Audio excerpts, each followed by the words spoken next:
د ټیک ټاک د دوستۍ کولو انجام وګورئ. ښه د دې هلک سره چې کوم کار کړی که نه ستاسو ذهن به هم وخوځېږي.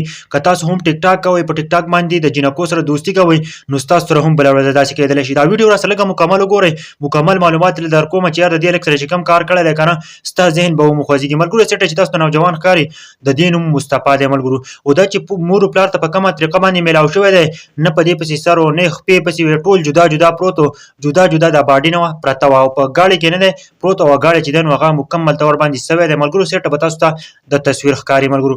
او مور یې دا خبره وکړله که نه وایي زما دا زوی چې دی که نه نو دی په ټیک ټاک باندې لایو هم راتلو او دی د یوې جینۍ سره دوستي وه ملګرو. عام طور باندې که تاسو ټیک ټاکران وګورئ که نه ټوله دنیا ګوري چې د یو دوست نه زړه موړ شي نو بل دوست سره هغه خبرې کوي ملګرو. نو داسې چې وه که نه وایي دې جینۍ سره دوستي وه نو جینۍ ورسره داسې کار وکړو که نه چې دی چې دی نو په ګاډۍ کې راولېږه او په ګاډۍ چې دی نو هغه یې هم وسوځولو. او بل دا چې دی چې کومه ډېډ باډي ده نو دا اندامونه ټول جدا جدا پراته وو. یار وړوکی شان هلک دی مصطفی نوم یې دی.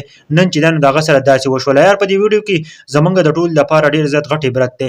ټول دا ویډیو ضرور د نورو ملګرو سره شیر کړئ ملګرو چې چېرته هم د ټیک ټاک په دوستۍ باندې دوکه نه شئ. چېرته هم تاسو د ټیک ټاک دوستي کوئ د جینکو سره او تاسو دوکه نه شئ چېرته مو وغواړي نو بیا ستاسو سره داسې کار کېږي. یو ماشوم چې دی نو هغه نن د دنیا نه لاړ، یو ښایسته ماشوم د ټیک ټاک د دوستۍ په وجه د جینۍ د وجې نه نن د دنیا نه لاړ یار. نو چېرته هم د عشقونه په موبایل او انلاین عشقونه مه کوئ لکه څنګه چې تاسو ته پته وه د امریکا نه چې کومه ښځه کراچۍ ته راغلې وه په هغه هلک پسې بیا به یا داسې او یا به سره داسې کار وکړي که نه لکه څنګه چې د دې هلک سره یې کړی دی مصطفی هلک د دې دنیا نه ختم کو او مور و پلار چې دی نو هغه نن په رنځ باندې اخته کړل د زړه په رنځ باندې ځکه چې هغه به اوس خفه وي چې زوی یې تللی دی که نه په زوی باندې دومره خواري وکړي.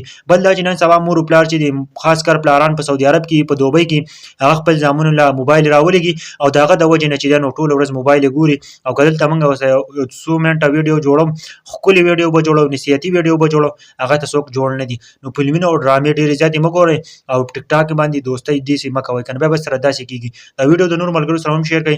ټول زما چینل سبسکرایب کړئ.